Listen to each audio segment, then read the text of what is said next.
자, 이번 시간에 파이널 2강이고요. 우편 일반 두 번째 내용 보도록 하겠습니다. 자, 여기서는 이제 요금 감액 관련됐을 때 내용 갖다 다뤄볼 텐데요. 우리 교재를 갖다 살펴보시면은 굉장히 산만하게 관련된 내용이 서술되어 있습니다. 그래서 이제 수업 목적상 얘네들의 어떤 차이점, 요걸 갖다가 구분해서 여기서 정리한다라고 생각하시면 좋을 것 같아요.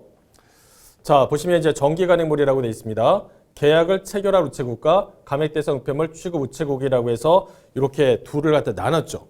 둘을 나누는 게 정기 간행물 관련했을 때만 우리 교재에서는 제시하고 있습니다.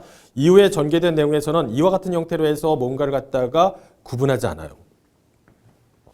자, 먼저 보시면은 계약을 체결할 우체국이라고 하면서 세 가지가 소개가 되고 있습니다. 우편 집중국, 그 다음에 직접 배달 우체국, 5급 이상 공무원이 우체국장으로 배치된 우체국, 이렇게 해서 세 가지가 있다는 거죠. 그런데 감액 대상 우편물 갖다가 취급하는 우체국이라고 하면서 또 세 가지가 설명이 돼 있는데, 여기 나와 있는 게, 자, 지금 계약을 체결하려고 했을 때는 세 가지지만 이 셋 중에 하나를 갖다가 선택할 거 아닙니까? 여기에 선택을 했다라는 겁니다. 이거 중에 하나. 그러면 걔가 뭐예요? 계약을 체결한 우체국이 되는 거죠. 한 우체국. 예를 들어서 직접 배달 우체국을 갖다가 계약을 체결했다. 그럼 걔가 계약을 체결한 우체국이 되는 겁니다. 두 번째 보시면은 이제 어떠한 요금을 갖다가 내는 방식을 선택했느냐, 후납이냐, 별납이냐에 따라 가지고 여기에서 설명된 내용이 약간 달라요. 만약에 후납이다라고 한다면 이때는 신청한다는 내용이 안 나옵니다. 후납에서는. 반면에 별납 관련했을 때는 신청한다는 내용이 나와요. 신청. 타국 접수 신청한 후에 이렇게 돼 있다. 그래서 이 두 가지 좀 구분한다라고 하면 신청 여부에 따라서 좀 달라집니다. 그리고 여기는 어떻게 되냐면 배달국 관할 우편 집중국에서도 접수가 가능하다. 그러니까 배달국 관할 우편 집중국이라는 거죠. 반면에 별납이다. 요금 별납을 해서 계약을 했다라고 한다면 계약 우체국에 타국 접수 신청한 후에 계약을 체결하지 않은 우체국. 물론 여기에 우편 집중국도 여기 포함이 돼서 접수가 가능하다라고 되어 있습니다. 이 두 가지 좀 구분해서 봐주세요. 여기서는 배달국 관할 우편 집중국이고 반면에 별납이었다라고 한다면 이 경우에 있어서 계약을 체결하지 않는 우체국, 우편 집중국 포함해서 접수 가능하다라고 되어 있으니까 이렇게 나눠보십시오. 별거 아닌 듯 사소하지만 이런 것들 관련했을 때 문제로 낸다라고 한다면 실제 우리가 정확하게 내용을 파악해서 답을 고르는 게 쉽지 않아요. 그 다음에 서적 우편물, 다량 우편물, 상품 광고 우편물 이렇게 돼 있지 않습니까? 자, 여기는 앞에서는 계약을 체결할 우체국이라고 해서 뭔가를 갖다 제시하고 있었는데 그런 게 안 보입니다. 그냥 우편물 갖다가 제출할 우체국이라고 해서 세 가지가 소개가 되고 있는 것이죠. 사실상 여기 나와 있는 내용이 정기 간행물 관련됐을 때 계약을 체결할 우체국이라고 설명된 내용과 동일합니다. 자, 여기서 우편 집중국과 직접 배달 우체국, 5급 이상 공무원이 우체국장으로 배치된 우체국이라고 해서 내용이 나옵니다. 자, 그런데 서적 우편물 등 관련했을 때와 비영리 민간단체 우편물 관련했을 때 이게 차이가 나는 게 뭐냐라고 하면 우편물을 갖다 제출할 우체국이라고 하면서 여기서는 두 개밖에 안 나와요. 여기는 세 가지인데 그러면 차이가 나는 게 뭐냐라고 하면 여기 2번에 나와 있는 직접 배달할 우체국 있잖아요. 요거가 없어요. 요게 없습니다. 비영리 민간단체 우편물에서는 두 번째 있는 직접 배달할 우체국, 요게 우편물 갖다 접수할 우체국에 들어가 있지 않다라는 점 봐주시고요. 자, 이어서 상품 안내서, 카탈로그 우편물이라고 되어 있습니다. 이거는 앞에 있는 것들하고 전반적으로 크게 또 달라요. 앞에서는 기본적으로 이렇게 세 가지가 나오는 모양이잖아요. 물론 이제 여기 비영리 민간단체 우편물 관련했을 때는 두 번째 있는 내용이 없기는 하죠. 그런데 상품 안내서, 카탈로그 우편물의 경우에 있어서는 우편물 발송 계약을 체결하는 데 있어서 지금까지 봐왔던 해당 우편물과는 좀 차원이 달라요. 뭐라고 얘기하냐면 우편 집중국과 그 다음에 상품 안내서 우편물 발행인이 계약을 체결하는데 아주 결정적으로 큰 차이점이 뭐냐라고 하면 계약을 체결하기 전에 소속 지방우정청장과 사전에 협의가 필요하다라고 되어 있습니다. 우리가 그 앞에서 이제 정기간행물, 서적우편물, 상품, 광고우편물, 다량우편물, 비영리 민간단체 우편물 이런 것들 봤잖아요. 거기에서는 지금처럼 사전에 협의가 필요한 부분이 있었느냐 언급이 전혀 없었습니다. 근데 상품 안내서, 카탈로그 우편물의 경우에 있어서는 우편 집중국장이 계약을 체결하기 전에 소속 그 지방우정청장과 여기에 사전에 협의가 필요하다라고 되어 있단 말이죠. 이거 굉장히 독특합니다. 그 다음에 우편물 갖다가 제출하는 요건에 있어서도 보시면 우편물은 모든 우편 집중국에 접수가 가능하다라고 되어 있습니다. 물론 접수 부서가 없다라고 한다면 그 집중국에 설치된 우체국을 갖다 포함한다라고 했었으니까 그러니까 여기에서 나와 있는 상품 안내서는 기존에 있는 것들하고는 조금 달라요. 우편물의 발송 계약 체결에서부터 우편물 갖다 제출하는 요건에 있어서도 조금 결을 달리한다라는 거 한번 봐주시고요. 자, 이어서 국내 우편 가맹률이라고 해서 내용이 나옵니다. 정기 간행물 여기서 이제 기본 가맹률과 물량 기본 가맹률이라고 해서 구분해 놨는데 엄밀하게 따진다라고 한다면 정기 간행물은 기본 가맹률이라고 하고 서적 우편물, 다량 우편물, 상품 광고 우편물의 경우에 있어서는 물량 기본 가맹률이라고 해서 하고 있습니다. 그래서 얘네들을 그냥 한꺼번에 표시하기 위해서 이렇게 기재를 한 것이고요. 자, 이어서 구분 가맹률이라는 게 있습니다. 여기는 이제 집배 코드를 배달국별로 해서 구분하고요. 그 다음에 배달국 집배 팀별로 해서 구분하는 이 두 가지가 나와 있어요. 그러면서 뭐라고 하냐면 이거는 정기 간행물, 그 다음에 서적 우편물, 다량 우편물,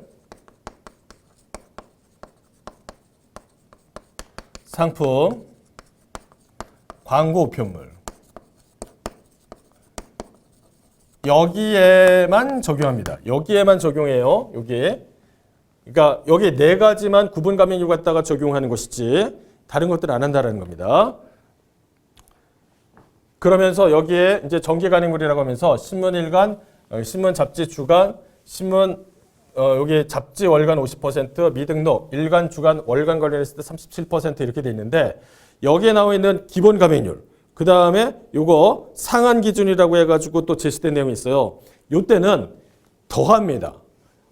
여기에 나와 있는 요 숫자에다가 플러스 5%를 갖다가 합산하시게 되면은 상한 기준이 다 나오게 돼 있어요.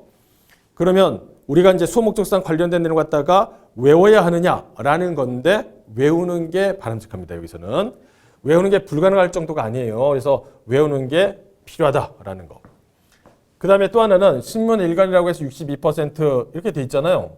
이해가 돼요. 근데 신문 잡지 주간이라고 표현했는데 여기는 신문 주간 이렇게만 있는데 의미는 뭐냐라고 하면 신문, 그 다음에 잡지 주간 이거 이렇게 다 있는 거예요, 사실은. 그 다음에 잡지 월간도 마찬가지입니다. 여기는 그냥 잡지만 넣었지만 사실상 잡지 월간을 뜻하는 것이고요. 여기에 미등록 일간, 주간, 월간이라고 했던 것도 잡지의 미등록물 같은 얘기예요. 같은 거. 그래서 기본 가맹률과 여기에 상한 기준에 있어서는 플러스 5%라면 된다라는 거죠. 그러니까 하나만 기억하고 플러스 5% 이렇게 하면은 뭐 나머지 내용들은 다 해결되는 거니까. 자, 이어서 서적 우편물은 일반 우편 요금의 40%라고 되어 있습니다. 이거 기억하시고요. 자, 이어서 다량 우편물, 상품 광고 우편물 이거는 얘네 둘이 쌍을 이루고 있습니다. 물량 기본 가맹률이라고 해서 내용이 나오는데요. 1만 통 이상, 5만 통 이상, 10만 통 이상으로 해서 동일 지역과 타 지역으로 해가지고 나눠주고 있습니다. 그러면 이것도 어떻게 외워야 되느냐라는 건데 외우는 게 불가능하진 않습니다. 1만 통 이상, 그 다음에 5만 통 이상, 10만 통 이상이라고 돼 있잖아요. 그리고 동일 지역과 타 지역, 동일 지역과 타 지역, 동일 지역과 타 지역 이렇게 나누시고 여기서부터 시작해서 1, 2, 3%라고 되어 있고요. 절반 0.5, 그다음에 1, 1.5% 이렇게 해서 외우시면 됩니다. 여기에 구분 감액률, 여기는 전개 간액물 구분 감액률과 동일하다라고 했었죠. 그 다음에 비영리 민간단체 우편물이라고 되어 있습니다. 일반 우편요금의 100분의 25죠. 다만 우정사본부장이 고시한 감액률이 얘를 갖다가 상회해요. 그러한 전개 간액물 서적 상품 광고 우편물은 그 감액 기준을 적용한다라는 거죠. 만약 얘보다 더 높다? 그러면 그거에 따라 가지고 해당 감액률을 갖다가 적용하겠다라고 되어 있습니다. 이게 비영리 민간단체 우편물이에요. 일반 우편요금의 100분의 25. 서적 우편물은 40% 이렇게 됐으니까 구분하시고요. 자, 이어서 상품 안내서라고 되어 있습니다. 카탈로그 우편물인데, 자, 이거는 좀 까다로워요. 외우는 게. 왜냐하면 다량 우편물, 상품 광고 우편물은 굉장히 평이하잖아요. 1만 통 이상, 5만 통 이상, 10만 통 이상, 1, 2, 3, 그리고 절반씩만 하면 계산된다라는 거죠. 근데 상품 안내서 관련했을 때 내용은 상당히 복잡합니다. 그래서 얘를 갖다가 외워야 되느냐라고 하면은 좀 회의적이죠, 사실은. 다만 말씀드릴 수 있는 내용은 뭐냐라고 하면 동일 지역과 타 지역이 있다라고 한다면 느낌상 동일 지역과 타 지역이 있다라고 했을 때 어떤 게 더 감액률이 높겠어요? 얘가 더 높겠죠. 동일 지역이. 타 지역은 한 번 일을 더 해야 되잖아요. 타 지역 같은 경우가 더 높다라는 거 생각하시면 되고, 같은 지역이라 하더라도 배달국 관할 집중국과 기타 집중국으로 해서 구분한다라고 한다면 이 역시 어디가 더 감액률이 높겠어요? 배달국 관할 집중국이 더 높을 것이다. 그러니까 제가 이 표를 통해서 알 수 있는 게 뭐냐라고 하면 부등호가 이와 같은 방향을 띠고 있다라는 것이죠. 그래서 1만 톤 이상, 5만 톤 이상, 10만 톤 이상 이런 식으로 해서 보시면은 만약에 여기 있는 숫자 하나를 갖다가 기억하겠다라고 한다면 이것만 기억하시면 나머지는 그냥 외울 수 있는 방법은 있죠. 여기에 보시면은 전부 다 플러스 2씩 하는 겁니다. 플러스 2. 다 2씩 더해줘. 2%다 이렇게 해서 더해줍니다. 그 다음에 여기도 보시면은 2%를 더해주면 되는데 유일하게 여기서만 3%를 갖다가 더해줘야 돼요. 그래서 43. 그러니까 우리가 요거 지금 46, 40, 38 요것만 조금 기억하면은 힘들어도 외울 수는 있어요. 외울 수는. 근데 과연 저걸 갖다가 문제로 해서 출제할 것이냐? 이거는 이제 별개의 문제인 것 같긴 합니다. 출제자가 미친 척하고 와, 저 숫자 너무 아름다워. 감명 깊어. 그래가지고 문제를 낸다. 그러면 좀 우리 입장에서는 땡큐인가요? 그거는 잘 모르겠는데 어찌됐든 이제 외우려고 하면 외워질 수는 있습니다. 근데 쉽진 않아요. 다 2씩 더하고 여기만 3을 더하면 되고 맨 앞에 있는 요것만 좀 명확하게 기억한다라고 하면 어느 정도 윤곽은 그려진다라는 것이죠. 자, 이어서 3번에 국내 우편 서비스 취급 및 접수 등 관련했을 때 내용 보도록 하겠습니다. 자, 여기서는요, 이제 여러 가지 우편 서비스가 있는데 어떤 식으로 해서 취급 및 접수가 되느냐, 그거와 관련된 내용들을 갖다 정리한다라는 것이죠. 첫 번째 보시면은 방문 접수 소포, 우체국 소포라고 되어 있는데 1번에 4급 또는 5급 우체국이 설치되어 있는 시, 군의 시내 배달구, 시내 지역이다라고 되어 있습니다. 그 외 관할 우체국장이 방문 접수를 갖다 실시하는 지역이다라고 되어 있죠. 이런 것들도 다 보세요. 그 외 관할 우체국장이. 자, 이어서 선납 라벨 서비스 접수 채널이라고 되어 있는데 여기서 이제 각각의 그 라벨 관련했을 때 어떠한 접수 채널을 갖다 이용하느냐라는 것인데요. 선납 등기 통상 라벨, 선납 선택 등기 통상 라벨, 선납 준등기 통상 라벨, 선납 일반 통상 라벨이라고 해서 네 가지가 소개되고 있습니다. 근데 여기에 가만히 보시면 공통점이 전 관서 우편 창구 및 우체통 투함, 그 다음에 무인 우편 접수기까지 되어 있어요. 그런데 그 중에 유일하게 아닌 게 있다라는 거죠. 뭐냐라고 하면 선납 선택 등기 통상 라벨이 되겠습니다. 여기에서는 무인 우편 접수기 관련했을 때 내용이 제시가 안 된다는 거죠. 안 되어 있습니다. 그래서 우리가 이제 수업 목적상 1, 2, 3, 4번 관련했을 때 비교한다라고 한다면 선납 선택 등기 통상 라벨에 있어서 무인 우편 접수기 요 부분이 없다라는 거. 그럼 이제 왜 없느냐라는 건데 이 선납 선택 등기 통상 라벨에 관한 이 인식을 갖다가 무인 우편 접수기에서 지금 좀 하는데 제한이 있다라고 해요. 그래서 이 부분은 우리 교재상 지금 현재 기준으로 본다라고 한다면 나와 있지 않다라는 것이죠. 그 다음에 내용 증명의 재증명과 열람 청구라고 되어 있습니다. 청구국에 있어서는 전국의 우체국, 우편 취급국을 포함한다라고 했었죠. 여기 및 인터넷 우체국이라고 했어요. 국내 특급 우편물에 대한 접수는 이길 특급 우편물의 경우에 있어서 전국 모든 우체국에서 접수가 가능하다라고 되어 있죠. 자, 이어서 전자우편 서비스라고 되어 있습니다. 우편 서비스 접수 관련된 내용 갖다가 살펴보시게 되면은 첫 번째, 우체국 창구에서 접수한다라고 했어요. 여기에서는 어떤 내용이 좀 들어갔냐라고 하면 접수 심사를 완료한다라는 내용이 들어갑니다. 두 번째, 인터넷 우체국 접수. 세 번째, 계약국의 전용 시스템에 대한 접수. 근데 여기에서는 약간 특징적인 부분이 뭐냐라고 하면 가접수라는 내용이 나와요. 가접수.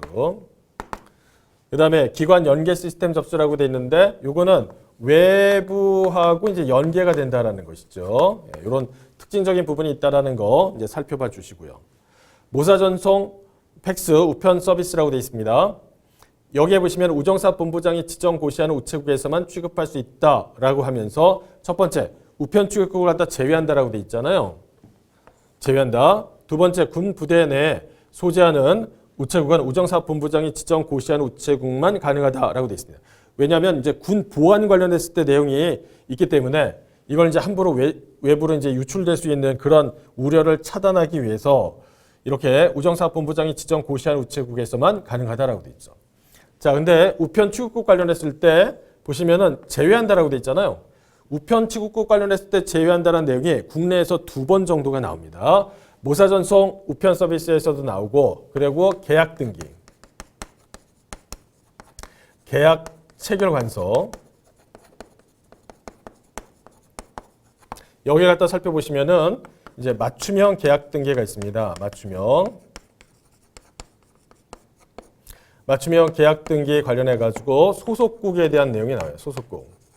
소속국을 갖다 설명하면서 별정 우체국과 우편 취급국 요거 제외한다라고 돼 있어요. 제외한다. 소속국 얘기하면서 별정 우체국과 우편 취급국 제외. 물론 이제 맞춤형 계약 등기에서 소속국 관련했을 때 접수 관서로서 계약이 가능하다 이런 표현은 있긴 있어요. 그러나 그 안에 자세한 내용 갖다가 살펴보면 별정 우체국과 우편 취급국을 제외한다라고 돼 있으니까 요게 두 가지가 우편 취급국 관련했을 때 제외되는 내용으로 해서 이해하시면 되겠습니다. 그 밖의 내용에서는 전부 다 포함을 하고 있어요.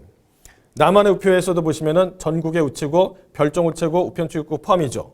인터넷 우체국, 모바일 앱 거기에다가 좀 특이한 점이 뭐냐라고 하면 재단법인, 한국우편산업진흥원 및 접수 위탁기관에서도 접수할 수가 있다라고 되어 있습니다.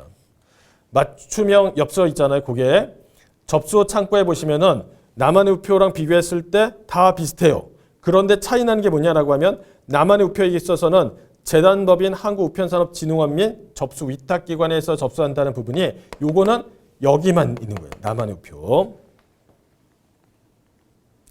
자, 이어서 준등기에 보시면은 접수 채널에 있어서 전국의 우체국, 우편 집중국, 별정 우체국 및 우편 취급국을 갖다 포함한다라고 되어 있죠. 요금 변납 우편물에 보시면 관할 지방우정청장이 변납 우편물을 접수할 수 있도록 정한 우체국이나 우편 취급국에서 이용이 가능하다라고 되어 있습니다. 후납 보시면은 이용 가능 우체국에서 우편물을 갖다 발송할 우체국 또는 배달할 우체국. 우편 취급국의 경우에 있어서는 누가요? 총괄 우체국장의 사전 승인을 받은 후에 이용이 가능하다라고 되어 있어요. 요거. 요금 수취에 부담 우편물 관련했을 때는 배달 우체국장, 계약 등기와 등기 소포는 접수 우체국장과 계약을 하는 것이고요. 창구 접수 및 방문 접수 소포 우편물의 감액 관련했을 때 감액 접수 대상 관서는 전국의 모든 우편 관서, 우편 취급국을 포함한다라고 되어 있어요. 그래서 이후에 전개되는 내용은 웬만하면 다 우편 취급국을 포함해요. 그 다음에 우편 취급국 관련했을 때 뭔가 뭐 예를 들어서 총괄 우체국장의 사전 승인 뭐 이런 식으로 해서 설명이 되어 있다는 거죠. 손해배상 결정 처리 관서에 보시면은 첫 번째 우체국 모바일 앱 우편 고객센터 및 우체국 자국 처리를 제외하고 이렇게 청구를 받았다라고 한다면 우편 고객센터고요. 반면에 우체국 청구권 중에서 자국 처리가 가능한 것은 해당 손해배상 접수 우체국이 되겠습니다. 손실보상의 청구는 우체국장을 거쳐서 관할 지방우정청장에게 제출하는 것이고 우편사수함 사용계획에서는 우체국장과 계약을 합니다. 예전에 시험 문제로 여기서 우편 취급국이 나왔었어요. 근데 그렇지 않다라는 거죠. 우체국장과 계약합니다. 왜냐하면 우편사수함 그 자체가 우체국 중에서도 약간 규모가 있는 곳에 다 이제 있다라는 거죠. 그래서 우편 취급국은 그 대상이 아니라는 겁니다. 자, 이어서 국제우편 서비스 취급 및 접수 등에 보시면 우편 자료 배달 인쇄물 N백에서는 전국의 모든 우체국 가로한 다음에 우편 취급국 제외한다라고 되어 있어요. 자, 국제우편에 있어서도 우편 취급국 제외하는 내용이 있죠. 이렇게 한번 나오고 그 다음에 국제우편에 있어서 요금 별납 우편물이다 라고 한다면 이때 누구를 제외요? 우편 취급국 제외한 모든 우체국입니다. 모든 우체국에서는 가능하다. 제외한다라는 거, 우편 취급국. 자, 이게 좀 중요하죠. 그래서 우편 취급국 관련했을 때 국제우편에서 제외되는 두 가지. 여기 나와 있는 우편 자료 배달 인쇄물 N백과 국제우편에 있어서 별납 우편물 관련된 내용입니다. 그 다음에 K패킷 관련했을 때 보시면은 지방우정청 총괄 우체국에서 계약이 가능하며 총괄 소속 우체국은 총괄국장의 승인을 받아 계약이 가능합니다. 총괄국에서 인력 및 차량 등 접수에 어려움이 있는 경우 우편 취급국을 접수국으로 해서 지정해서 계약 가능하다라고 되어 있죠. 그래서 여기서 우편 취급국 관련했을 때 지정해서 계약 가능하다는 점, K패킷은 그렇고요. 국제특급 관련했을 때는 모든 우체국과 우편 취급국에서 접수 및 발송이 가능합니다. 한중해상 특송 관련했을 때 보시면은 지방우정청과 총괄 우체국에서 이용 계약 가능하다. 여기까지는 비슷해요. 근데 이후에 보시면 6급 이하 우체국, 별정국과 우편 취급국 포함해서 총괄 우체국장의 승인을 받은 경우에 한한다라고 되어 있네요. 그래서 여기 나와 있는 K패킷과 그 다음에 한중해상 특송 관련했을 때 이 내용을 조금 비교하시는 게 필요하겠고요. 보험 취급에 있어서는 취급 우체국, 모든 우체국이라고 되어 있습니다. 여기 포함해서 우편요금의 별납 관련했을 때 내용 보시면은 여기에 우편 취급국을 제외한 모든 우체국이라고 되어 있으니까 얘와 우편 자료 배달 인쇄물 이 두 가지 정리하시고 나머지는 웬만하면 다 되고 경우에 따라서는 이렇게 예외적인 부분이 있습니다. 이렇게 뭐 승인을 받아라. 여기는 접수국으로 해서 지정해서 계약이 체결이 가능하다라고 했으니까 그런 것들만 좀 주의한다면 웬만하면 다 들어가 있어요. 자, 이어서 국제우편요금의 훈합이라고 되어 있습니다. 여기에 취급 우체국에 보시면은 훈합 계약을 맺은 우체국에서 발송, 여기 우편 취급국 포함합니다. 다만 취급국의 경우에 있어서 등기 취급 우편물과 공공기관에서 발송하는 일반 우편물에만 허용한다. 그러니까 취급할 수 있는 우편물 자체가 제한되어 있다는 것이죠. 등기 취급 우편물과 공공기관에서 발송하는 일반 우편물. 자, 이어서 국제우편요금 수취인 부담이라고 되어 있는데 여기서 취급 우체국은 집배 우체국의 하나죠. 해외 전자상거래형 반품 서비스에서는 계약 국제특급 이용 우체국이다. 집배국에 한정한다라고 되어 있습니다. 수출 우편물 발송 확인 서비스라고 했을 때 전국의 우체국, 별정 우체국 및 우편 취급국 포함하죠. 사전 통관 정보 제공에 있어서 대상 관서에서 전국의 우체국, 우편 취급국 포함합니다. 우체국 쇼핑 해외 배송에 있어서 인터넷 우체국 쇼핑에서 접수가 가능하고 창구 접수는 불가다라고 되어 있죠. 참고로 보시면은 수출 우편물 발송 확인 서비스와 사전 통관 정보 제공에 있어서는 전부 다 EDI 방식으로 해서 보내게 됩니다. EDI 방식으로 해가지고 이걸 갖다가 상대 우정국에 전송을 하죠. 반면에 이제 수출 우편물 발송 확인 서비스라고 한다면 EDI 시스템으로 해서 전송한다라는 표현으로 쓰고 있습니다. 어찌됐든 둘 다 똑같이 EDI를 써요. 그 다음에 우체국 쇼핑 해외 배송 서비스에서는 창구 접수가 불가능하다라고 했었잖아요. 근데 이런 경우도 있죠. 예를 들어서 전자우편의 동봉 서비스다라고 한다면 그와 같은 경우는 인터넷 우체국 불가라고 했었죠. 인터넷 우체국 불가. 이렇게 뭐는 되고 뭐는 안 된다라는 내용들도 있으니까 비교하시고요. 그 다음에 이어서 EMS 프리미엄 서비스라고 되어 있습니다. 보시면은 전국의 모든 우체국, 우편 취급을 포함하죠. 그런데 EMS 프리미엄의 부가 서비스가 있는데 여기서는 고중량 화물, 보험, 수출신고 발급 및 통관 대행, 그 다음에 여기에 나와 있는 이런 형태들 있잖아요. 여기에 가만히 보시면은 얘네 둘, 보험과 수출신고서 발급 및 통관 대행 있잖아요. 얘네 둘을 빼고 나머지는 전부 다 접수관서에 있어서 전국의 총괄 우체국 5급국 이상 이렇게 돼 있다는 거죠. 여기는 어떻게 되냐면 전국의 우체국, 우편 취급국을 포함하고 있습니다. 국제 우편물 및 국제 우편 요금의 반환이라고 했죠. 반환 청구 접수는 우편물 접수관서에서만 가능하다라고 되어 있으니까 이것도 한번 살펴봐 주시고요. 자, 이어서 국내 우편의 벌칙 관련된 내용입니다. 예전에 시험 문제로 해서 출제가 됐었어요. 근데 한 번 나왔고 그 다음에는 이제 다시 출제되진 않았지만 제일 어려운 영역 중에 하나라고 생각하실 수 있겠습니다. 여기에는 징역형과 벌금형이 있어요. 그 다음에 비고란에 여기에 이제 금품에 대한 몰수, 만약 몰수하지 못한다라고 한다면 추징한다. 미수범 처벌에 대한 내용까지도 들어가 있는데 차마 여기까지 다 공부하라고 제가 말씀은 드리지 않겠습니다. 아시겠죠? 다만 여기에서 우리가 정리를 해야 될 부분은 뭐냐라고 하면 여기에서 제시되고 있는 무슨 죄가 있을 때 어떤 식으로 해서 얘를 갖다가 제재할 것이냐라는 거죠. 경우에 따라서는 얘를 갖다가 지금 쭉 보시면은 징역형 또는 벌금형 이렇게 되어 있는 경우도 있고 벌금형 이런 식으로 해서 또 내용이 나와 있기도 합니다. 이런 것들을 전부 다 머릿속에 집어넣는다는 게 상당히 고통스럽기는 해요. 근데 다시 한번 출제돼도 어색하지 않은 문제이기 때문에 우리가 수업 목적상 관련된 내용에 대해서 좀 볼 필요는 있다라는 게 제가 가지고 있는 기본적인 생각입니다. 그래서 여러분께도 지금 최종 마무리하는 단계에서 이걸 갖다 굳이 꺼낸 이유는 뭐냐라고 하면 그래도 얘를 갖다가 좀 보고 가는 게 필요하지 않을까라는 생각이 들어서 말씀을 드립니다. 일단 엄청나게 많아요. 그런데 보시면은 벌금 관련했을 때 벌금이 50만 원. 50만 원. 이제 여기 내용에서 보시면은 50만 원 이하의 벌금이다라고 돼 있고 100만 원 이하의 벌금이라고 해서 내용이 나와 있어요. 그러면 50만 원 이하의 벌금이다라고 한다면 뭐가 나오냐? 우표를 떼어낸 죄입니다. 우표를 떼어낸 죄가 50만 원 이하의 벌금 이렇게 돼 있어요.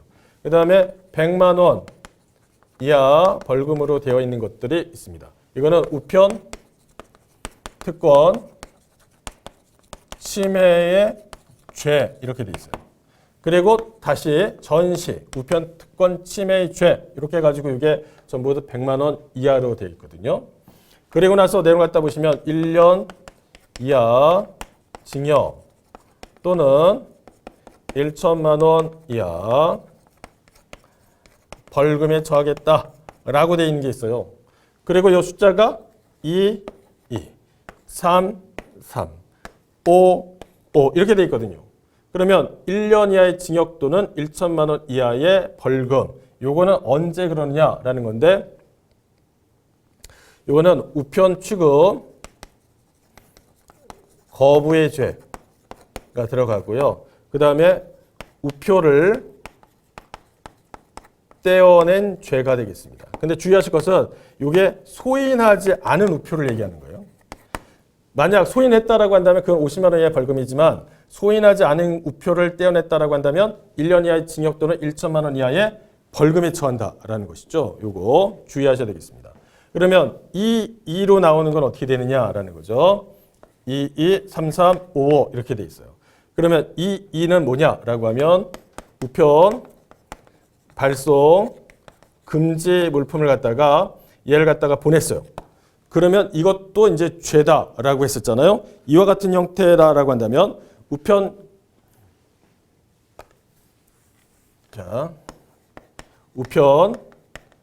금지 물품을 발송했습니다. 발송의 죄. 이런 경우에 있어서는 2년 이하의 징역 또는 2천만 원 이하의 벌금에 처한다라고 되어 있습니다. 그리고 나서 여기 있는 5년 이하의 징역 또는 5천만 원 이하의 벌금이다라고 한다면 비밀 누설의 죄. 그 다음에 종사하는 자. 종사하는 자에 대해서는 좀 엄히 다스린다라고 했었죠. 이런 경우는 5년 이하의 징역 또는 5천만 원 이하의 벌금 이렇게 돼 있어요. 그럼 나머지 요거는 뭐냐라고 하면 다 나머지 것들을 집어넣으면 된다는 거죠. 전부 다 어떻게 되냐면 침해했다, 훼손했다, 그 다음에 손상했다는 등으로 해서 표현되고 있습니다. 이건 전부 다 때려 넣으면 돼요. 3년 이하의 징역, 3천만 원 이하의 벌금 이런 형태로 해서 그러면 그런가 보다 이렇게 된다라는 거죠. 자, 그러면 여기 있는 내용 갖다가 한번 거기에 대입해서 보도록 하겠습니다. 내용 보시면은 제46조에 사업 독점권 침해죄라고 있잖아요. 침해. 3년 이하 징역 3천만 원 이하 벌금. 그 다음에 여기서 법인의 대표자, 대리인, 사용이 그 밖의 종업원이 법인의 업무에 관해서 위반을 했다라고 했을 때 행위자 외에 법인에 대해서도 이렇게 하는 부분이 있고 만약 상당한 주의, 감독을 게을리하지 않았다라고 한다면 그러하지 않겠다라는 부분까지도 연결해서 봐주시고요.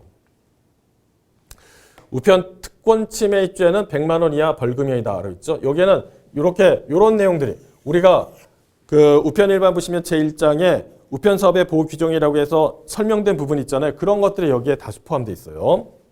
그 다음에 전시 우편 특권 침해죄다라고 해서 여기에 이것도 100만 원 이하 이렇게 되어 있습니다. 그 다음에 보시면은 개봉훼손의 죄라고 되어 있어요. 개봉훼손의 죄. 훼손했잖아요. 지금 훼손했으니까 3년 이하 3천만 원 이하. 근데 종사하는 자라고 했었으니까 5년 이하 5천만 원 이하 이렇게 됩니다. 그 다음에 우편 전용 물건의 손상의 죄. 손상에 따른 침해, 훼손, 손상 이런 내용이 있잖아요.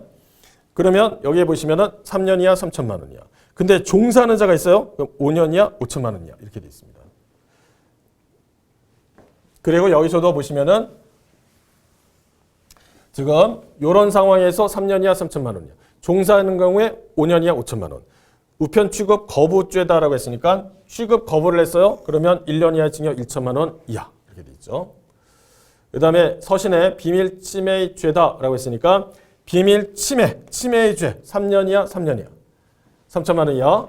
그 다음에 여기 밑에 보시면은 종사하는 자가 이랬다 그럼 5년 이하 5천만 원.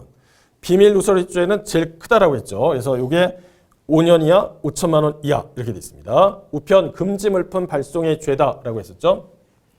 요게 어디에 들어가는 거냐면 여기에 들어갑니다. 지금 2년 이하의 징역 2천만 원 이하. 여기 우편 금지 물품 발송의 죄라고 되어 있죠.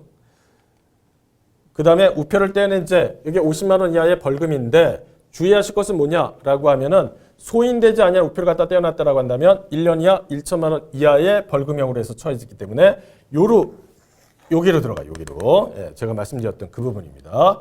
그래서 얘는 어떻게 되냐면 수어 목적상 외우는 게 필요해요. 암기하는 게 필요합니다. 요거는 전혀 불가능한 내용은 아니기 때문에 가급적이면 내용 갖다가 기억하시는 게 바람직하다라는 거죠. 내가 이렇게 열심히 해가지고 관련 내용 갖다 전부 다 외웠다. 그런데 시험 문제 안 나왔어. 그러면 아이씨 이거 나 괜히 외웠네. 이게 아니라 나는 그걸 외워가지고 어떻게 해요? 자신감 뿡뿡한 상태에서 시험장을 갖다가 간다라는 거죠. 그렇게 해서 시험을 갖다 내가 잘 볼 수 있는 것이죠. 그래서 나 괜히 했네. 그거는 우리가 통제할 수 있는 영역이 아닙니다. 그거에 대해서 나 이렇게 해서 열심히 공부했는데 괜히 열심히 봤네. 이렇게 말씀하실 필요는 없어요. 아시겠죠?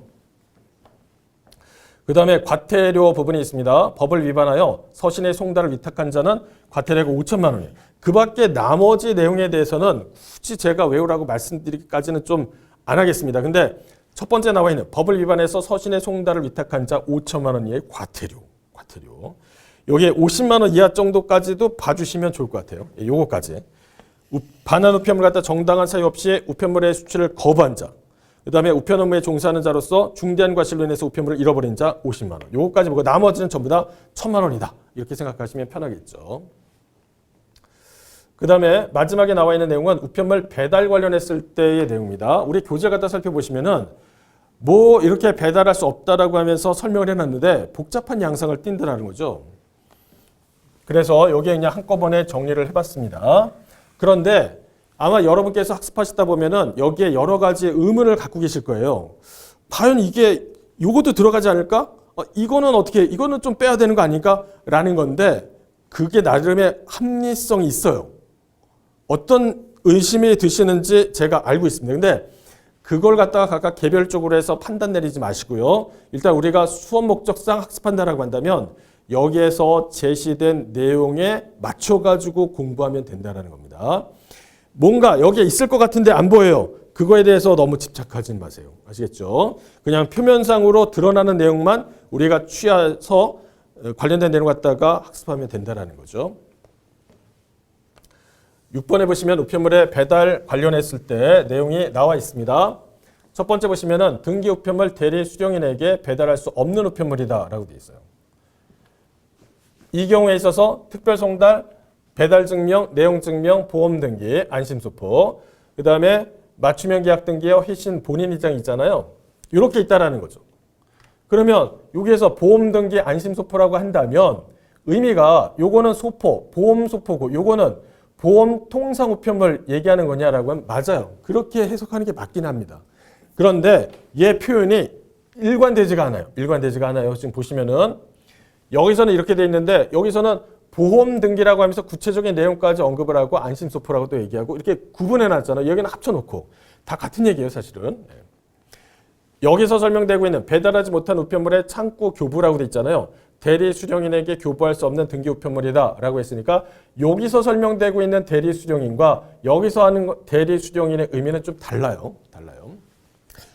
위에서 설명된 내용은 뭐냐라고 하면 등기 우편물 관련했을 때 자, 만약에 이와 관련했을 때 제가 못 받으면은 다른 사람한테 배달을 해주세요라는 게 등기 우편물 대리 수령인에 대한 제도죠. 그걸 얘기하는. 근데 여기서 대리 수령인은 내가 우편물 못 받았네. 그래서 그걸 갖다가 우측 찾아가가지고 직접 받아오는 그 경우에 있어서 제가 바쁘니까 다른 사람을 내세운 거예요. 그거라고 생각하시면 됩니다. 그러면 여기하고 비교한다라고 한다면 특별 송달, 맞춤형 계약 등기, 회신, 본인 지정, 내용 증명, 그 다음에 보험, 등기와 안심소포라고 돼 있잖아요. 그러면 다 매칭을 해보면 여기하고 별로 차이가 없어요. 근데 차이 나는 게 뭐냐라고 하면 배달 증명이 그래. 여기는 배달 증명이 안 보여요. 요거는 배달 증명이 안 보입니다. 그래서 여기하고 여기 비교한다면 이렇게 되는 거고요. 그 다음에 무인 우편물 보관함에 배달할 수 없는 우편물이다 라고 해서 여기서도 제시하고 있죠. 보험 취급 우편물, 특별 송달, 착불 배달 우편물, 계약 등기, 회신과 본인 지정 이렇게 되어 있습니다. 그러면 본인 여기에 특별 송달, 착불 배달 이건 명확하니까 상관없는데 보험 취급 우편물에서 과연 뭘 얘기하는 거냐라는 건데 이거를 다 포함하는 거예요, 사실은 다 포함하는 건데 우리가 학습할 때 어떻게 한다고요? 교재에서 제시된 대로 해서 외우는 게 가급적이면 바람직하다라고 했었죠. 그래서 보험 취급 우편물 요거 이렇게 사실은 얘하고 다 들어가는 거예요. 그 다음에 관련 고시 외에 상하기 쉬운 소포우편물 관련했을 때도 원래 여기에 어떻게 해요? 주소지 배달이 원칙이지만 수취인의 동의를 받았다라고 한다면 오케이. 그걸로 해서 배달할 수가 있다라고 돼 있어요. 그 다음에 무인 우편 우체국 서비스 제외되는 우편물이라고 되어 있습니다. 여기 1번에서 보험 취급, 그 다음에 특별 송달, 계약 등기, 회신, 본인 지정, 우편물 등 우정사업본부의 고시에서 규정한 무인 우편물 보관함에 배달할 수 없는 우편물이라고 되어 있잖아요. 뭘 얘기하는 거냐? 이거 얘기하는 거예요. 이거 얘기하는 거예요. 해당 고시에서 얘기하고 있는 내용이 요거 얘기하는 거예요. 요거를 얘기하는 건데 지금 무인 우체국 서비스 제외 우편물이라고 하면서 설명된 내용을 보시면은 요렇게만 나와 있잖아요. 요렇게만. 근데 사실 얘는 이걸 얘기하는 거예요. 똑같은 얘기예요, 사실은. 그 다음에 거기에 덧붙여서 국제 우편물도 무인 우체국의 서비스로 해가지고 여기 제외됩니다. 그 다음에 고층 건물 내 우편물에 대한 배달이 있는데 여기에서 자, 부가 취급, 그 다음에 요금 수취인 부담 우편물, 양이 많거나 부피가 커서 고층 건물 우편 수취함에 넣을 수 없는 우편물은 수취인에게 직접 배달합니다. 직접. 그 다음에 고층 건물 내 우편물의 배달이라고 되어 있는데 관리사무소 등의 일괄 배달 제도가 있어요. 그런데 이러이러한 것들은 어떻게 하냐면 하지 말아라. 수취인에게 직접 배달하라 라고 해서 설명이 나와 있습니다. 보험 등기, 통화 유가주권 물품, 특별 송달, 맞춤형 계약 등기는 수취인에게 직접 배달하라 라고 돼 있어요. 이렇게. 자, 그러니까 출제자도 여기에 나와 있는 내용 갖다 크게 벗어나게 해가지고 뭔가 새로운 내용을 갖다가 막 집어넣어서 문제로 구성하는 게 상당히 부담스러워요. 여기는 등도 돼 있잖아요. 등 돼 있고 여기도 등 돼 있잖아요. 여기에 뭔가를 갖다가 교재에서 명확하게 제시되지 않은 내용 갖다가 새롭게 집어넣는 거 상당히 어렵습니다. 그러니까 여기 나와 있는 이 정도의 그냥 교재에서 제시되고 있는 그대로의 본문 내용을 기억하시는 게 제일 바람직해요. 여기서는. 다만 얘와 얘를 갖다가 구분한다라고 한다면 배달 증명에 있어서는 차이가 난다라는 정도만 명확하게 인식하시고 이런 것들이 이렇게 단독으로 나왔다라고 한다면 여기에 들어가는 거, 들어가지 않는 거 이런 것들은 좀 구분할 정도로 해서 봐주시는 게 필요하다라는 거죠. 왜냐하면 이제 우편물의 배달 관련했을 때 내용 갖다 살펴보시게 되면은 그게 그거 같고 저게 같아요. 그래갖고 헷갈립니다. 만약 여기서 출제자가 여기 한번 문제 내볼까? 라고 하면서 뭔가를 딱 제시했을 때 그게 나한테 굉장히 큰 데미지로 다가올 수도 있다라는 겁니다. 그래서 여기에 이렇게 정리했으니까 시험 전에 한번 요거는 보고 가세요. 예. 시험장 들어가셔도 한번 보고 이런 식으로 보시는 게 좋을 것 같습니다. 자, 이번 시간 이렇게 해서 마무리하도록 하고요. 다음 시간에는 우편 일반 관련했을 때 전반적인 이제 출제에 대한 경향이 어떻게 되는지를 같이 한번 분석해 보도록 하겠습니다. 자, 수고 많으셨습니다.